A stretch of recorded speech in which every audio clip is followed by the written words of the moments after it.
Morning, folks. It is day 3. It's Tuesday morning where we are. And yes, we are still here at beautiful Lock 35, Rosedale Lock on the Trent Severn Waterway. We had a fair amount of rain last night, a few thunderstorms that were blowing through. And at one point the rain was absolutely pounding down, which is really nice because it rinsed the boat off nicely. So I am just going to give you guys a little tour, take a wander around, show you what it looks like here in the daylight, in the sunshine, and watch this big boat coming through the lock.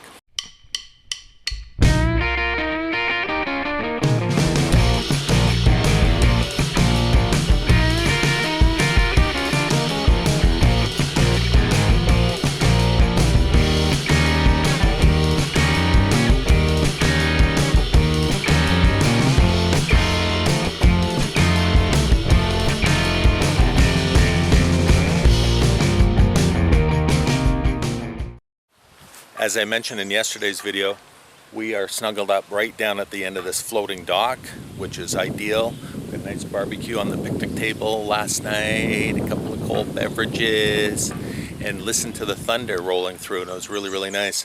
But that gives us a beautiful vantage point for watching the boats going through, and we're kind of on our own down there, and we have a great view down the river as well.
Now we are situated on what is called the tie-up wall, the gray wall, which is quite large, or sorry, quite long, as you can see, so it can accommodate 5, 6, 7 boats maybe, depending on size. And on the opposite side where I'm standing here is the blue line. So if you tie up to the blue line, that indicates to the lock staff that you want to lock through.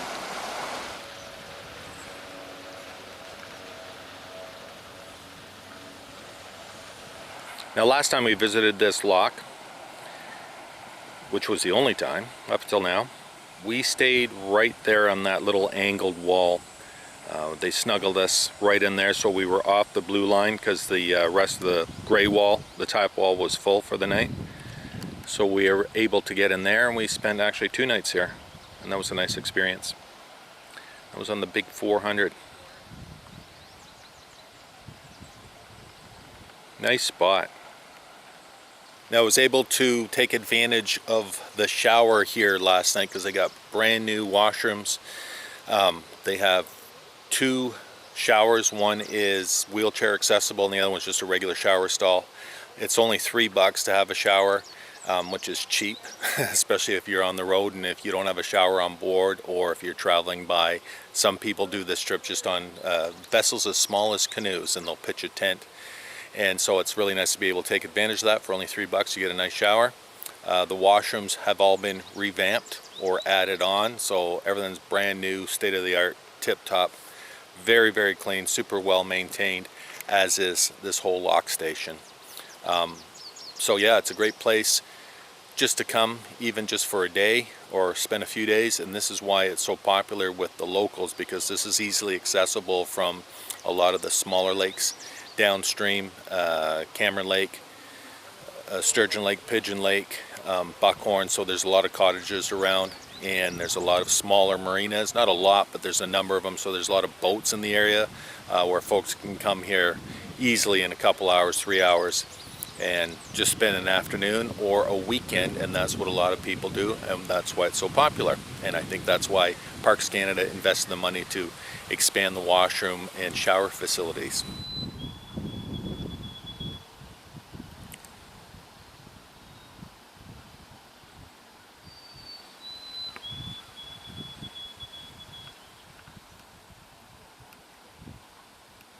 Now, one other feature which is unique and new to this lock location is there is a cabin that one can actually rent.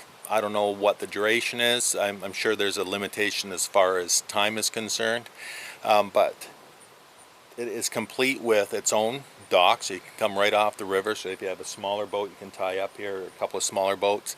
Lockmaster last night was telling me that they had a couple of Sea-Doos pull in here, and you come off the dock and boom, you got right into this cabin. I think he was saying it'll sleep up to 6 people, and don't quote me on this, but I believe the cost is $100 a night. So that's pretty cheap accommodations. Of course, there'll be no facilities in there, but as I just mentioned, there's full showers, washrooms right across the lock at the lock station. And you even get this little lean-to structure which has its own propane barbecue, propane tank, picnic table, and I can just spin the camera around slowly and show you the magnificent view that you have downstream.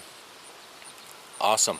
And this is only maybe a 15-minute boat ride from Fenelon Falls as well. So if one wanted to come here, a group, family, whatever, spend a couple days here, and you got a small boat, you could always buzz back into Fenelon Falls if you want to get lunch, dinner. There's even a Tim Hortons there right beside the lock. So it's got it all going on. A really neat little place. Now this is also at this site has what they call oTENTiks. oTENTiks. It's a hybrid structure of, it's almost like a tent, but it's got a permanent frame for it, and they rent those out as well. I'm not sure on the price. I think it might be the same $100, and that would have a fewer capacity. I think the Lockmaster mentioned 5 folks. So that, I mean, what a great setup. You can come here with 2 or 3 smaller boats, tie up at the lock, tie up at the dock. There's actually a smaller dock up where those oTENTiks are, and I'm gonna try and mosey on over. If there's nobody occupying those, I will get some shots for you. And you can tie up and you can have 10, 11 people spend a couple nights here on the cheap. Figured out it's like $20 per person. That's pretty reasonable accommodations. $3 for a shower. Awesome. Awesome. I think that's a great idea. And kudos to Parks Canada for providing these facilities to again expand the horizons of folks who don't necessarily have bigger boats or don't want to spend a lot of time on the water. They can't travel too far. They can come to places like this, kick back, relax, and have the full experience. Awesome. Thanks, Parks Canada. So yeah, here is one of these oTENTiks. They introduced this these accommodations down at, I think at Peterborough, maybe one other lock station, but I'm guessing that they're going to be expanding this as time goes on. And this is one of these oTENTiks. I'm probably pronouncing that incorrectly, but there are 3 here on this site, here at Lock 35. And again, just like with the full-on cabin, you have your own little picnic table, a cover to keep you out of the rain or the sun, barbecue with propane tanks, very nice. You even get your own little cart and a fire pit. And this is what I was talking about. It's like a canvas roof on a permanent frame. Well, even the walls are canvas as well. So a neat little concept. I see there's a solar panel up top there, the end of the back gable. So I'm guessing they have just LED lights or something in here. I'm sure they wouldn't have any more than very, very basic rustic accommodations inside. But it's like camping without all the setup. Awesome. So again, yeah, Parks Canada, good job, good concept. I'm sure this is going to get a lot more people out and enjoying something like this. My only surprise is out of these 3 oTENTiks and the cabin, there's nobody here taking advantage of it. Now, of course, it is a Tuesday, it's midweek, but it is summer, it's July, so hopefully more people will learn about these things and take advantage of it and have a great experience close to the water, on the water, and right here you got a great site, a great viable option for short-term camping. So yeah, again, Parks Canada, good job.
I just want to say that it is the end of day 3 and it was a beautiful sunny clear day, as you saw already.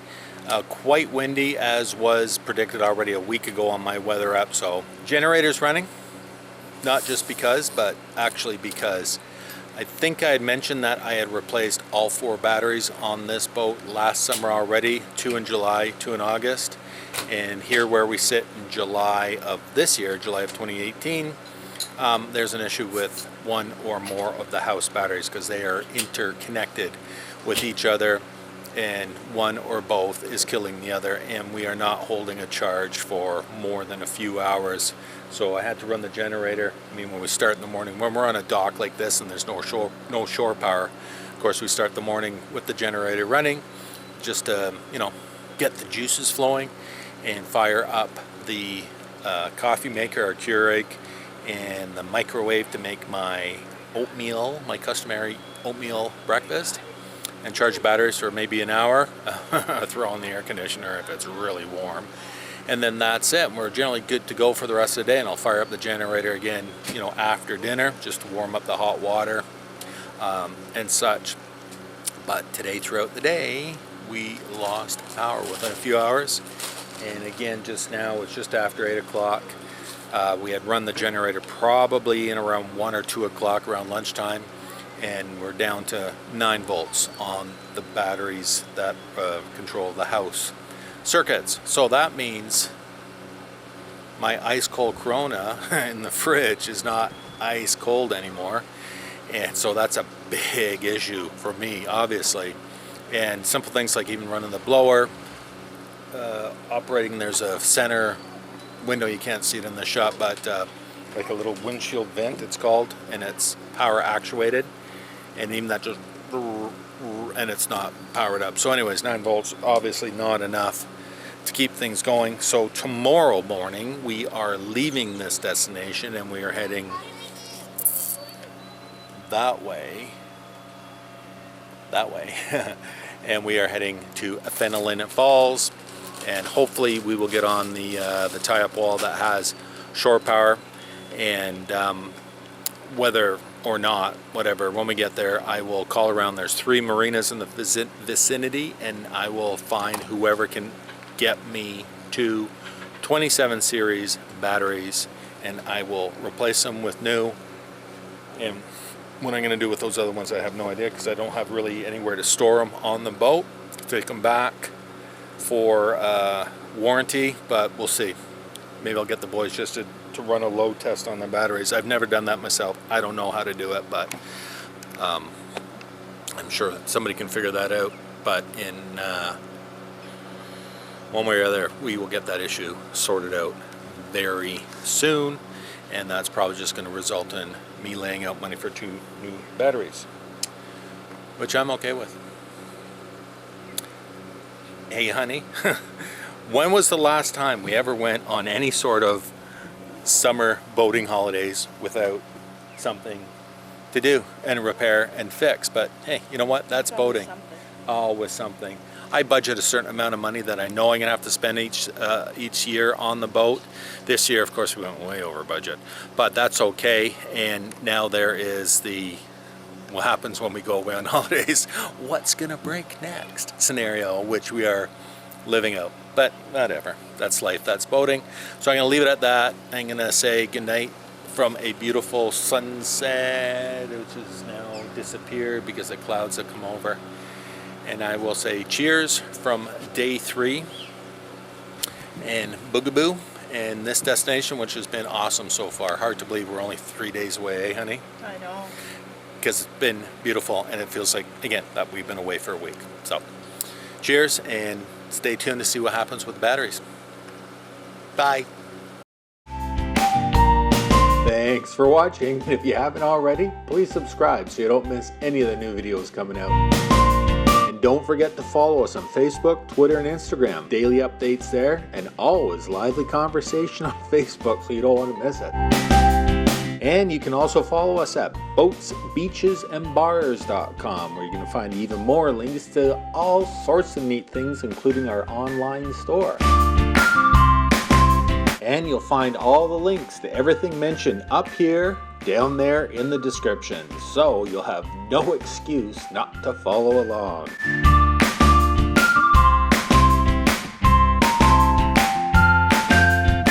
Thanks again, and we'll see you soon.